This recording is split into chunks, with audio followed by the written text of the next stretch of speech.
রাষ্ট্রপতির পদ থেকে পদত্যাগ করেছেন মোহাম্মদ শাহাবুদ্দিন। মেয়াদ শেষ হওয়ার 2 বছর আগেই তিনি পদত্যাগ করলেন। শুক্রবারই তার পদত্যাগপত্র পৌঁছেছে স্পিকার হাফিজউদ্দিন আহমেদের কাছে। পদত্যাগের জন্য শারীরিক অসুস্থতাকে কারণ হিসাবে উল্লেখ করেছেন মোহাম্মদ শাহাবুদ্দিন। চিঠিতে তিনি লিখেছেন, আমি গুরুতর অসুস্থ, হৃদরোগ, উচ্চ রক্তচাপ, ডায়াবেটিস ও কিডনি জটিলতায় ভুগছি। আমার হৃদযন্ত্রে বাইপাস সার্জারি হয়েছে। ইদানিং স্বাস্থ্য পরীক্ষায় অটোনমিক নিউরোপ্যাথি নামক রোগ শনাক্ত হয়েছে।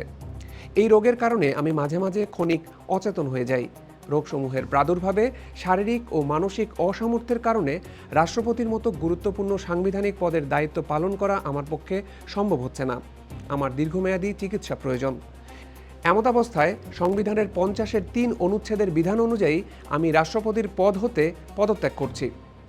এছাড়া পদত্যাগপত্রে তিনি আরও লিখেছেন, আমি বাংলাদেশের 22তম রাষ্ট্রপতি হিসেবে নির্বাচিত হয়ে 2023 সনের 24শে এপ্রিল রাষ্ট্রপতি হিসেবে শপথ গ্রহণ করি এবং অদ্যাবধি নিষ্ঠা, সততা ও সংবিধানের প্রতি পূর্ণ আনুগত্যের সঙ্গে দায়িত্ব পালন করছি। প্রসঙ্গত উল্লেখ্য যে 5ই আগস্ট 2024 সনে ছাত্র জনতার গণ অভ্যুত্থানের মুখে তৎকালীন সরকারের পতনের পর দেশে শাসনতান্ত্রিক ও সাংবিধানিক সংকটের সৃষ্টি হয়। সাংবিধানিক সংকট থেকে উত্তরণের অভিপ্রায়ে সংবিধানের 106 অনুচ্ছেদের ক্ষমতা বলে আমি রাষ্ট্রপতি হিসাবে বাংলাদেশ সুপ্রিম কোর্টের আপিল বিভাগের মতামত কামনা করি। অতঃপর বাংলাদেশ সুপ্রিম কোর্টের আপিল বিভাগের পরামর্শক্রমে অন্তর্বর্তীকালীন সরকার গঠন করি। অন্তর্বর্তীকালীন সরকার রাজনৈতিক দলসমূহের সাথে পরামর্শক্রমে জাতীয় সংসদের সাধারণ নির্বাচন আয়োজন করে। তিনি আরও লিখেছেন, নির্বাচনের ফলাফলের ভিত্তিতে বর্তমান সরকার গঠিত হয়ে সরকার পরিচালনা করছে। বর্তমানে সরকারি দল ও বিরোধী দল গণতান্ত্রিক চর্চার মধ্য দিয়ে জাতীয় সংসদে নিজ নিজ দায়িত্ব পালন করছে। আমার সুদৃঢ় ও ইতিবাচক ভূমিকার কারণে দেশে কোনো সাংবিধানিক বিপর্যয় ঘটেনি।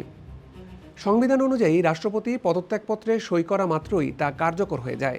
মোহাম্মদ শাহাবুদ্দিন পদত্যাগ করায় পরবর্তী রাষ্ট্রপতি নির্বাচিত না হওয়া পর্যন্ত স্পিকার অস্থায়ী রাষ্ট্রপতি হিসেবে দায়িত্ব পালন করবেন।